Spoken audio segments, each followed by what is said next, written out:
बाबू रामजी दास धनी आदमी है, कपड़े की आड़त का काम करते हैं, लेन देन भी है।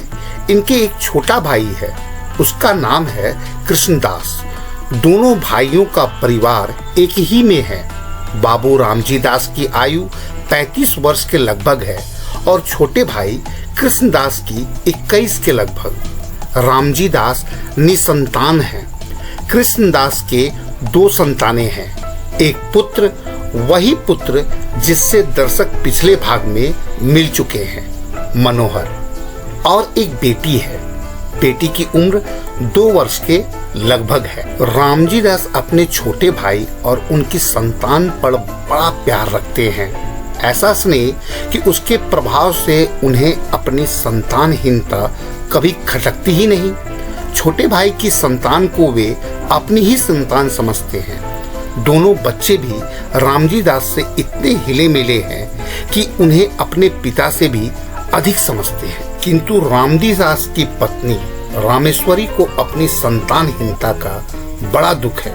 वह दिन रात संतान ही के सोच में घुला करती है। छोटे भाई की संतान पर पति का प्रेम उनकी आंखों में कांटे की तरह खटकता है। रात को भोजन इत्यादि से फुर्सत होकर रामजी दास खाट पर लेटे हुए ठंडी और मंद हवा का आनंद ले रहे थे। पास ही दूसरी खाट पर रामेश्वरी हथेली पर सर रखे किसी चिंता में डूबी हुई थी। दोनों बच्चे अभी बाबू साहब के पास से उठकर अपनी माँ के पास गए। बाबू साहब ने अपनी स्त्री की ओर करवट लेकर कहा, आज तुमने मनोहर को इस बुरी तरह से धकेला था कि मुझे अब तक उसका दुख है। कभी कभी तो तुम्हें तुम्हारे व्यवहार बिल्कुल ही अमानुषिक हो उठता है। तुम्ही ने ऐसा बना रखा है। उस दिन उस पंडित ने कहा था कि हम दोनों के जन्म पत्र में संतान का योग है और उपाय करने से संतान भी हो सकती है।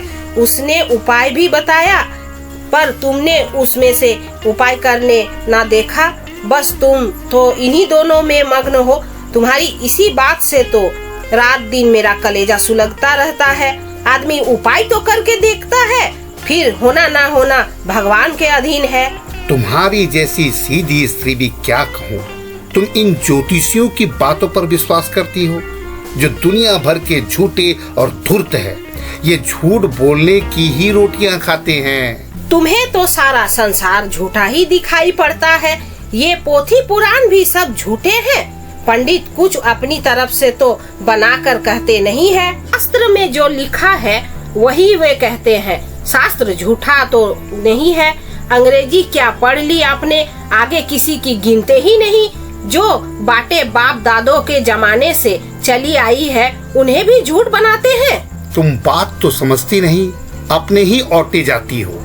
मैं यह नहीं कहता कि ज्योतिष शास्त्र झूठा है। संभव है वह सच्चा हो। ज्योतिषियों में अधिकांश झूठे होते हैं।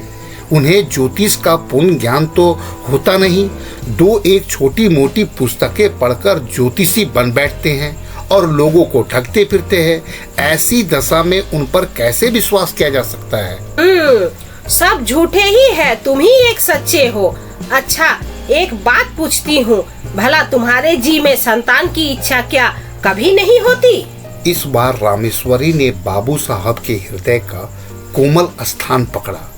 वह कुछ देर चुप रहे, तत्पश्चात एक लंबी सांस लेकर बोले, भला ऐसा कौन मनुष्य होगा जिसके हृदय में संतान का मुख देखने की इच्छा ना हो। परंतु किया क्या जाए, जब नहीं है और ना होने की आशा ही है, तब उसके लिए व्यर्थ चिंता करने से क्या लाभ। इसके सिवा जो बात अपनी संतान से होती वही भाई का संतान से भी हो रही है। जितना स्नेह अपनी पर होता है उतना ही इन पर भी है। जो आनंद उनकी बालपन से आता है वही इनकी खेल से भी आ जाता है। फिर मैं नहीं समझता कि चिंता क्यों की जाए।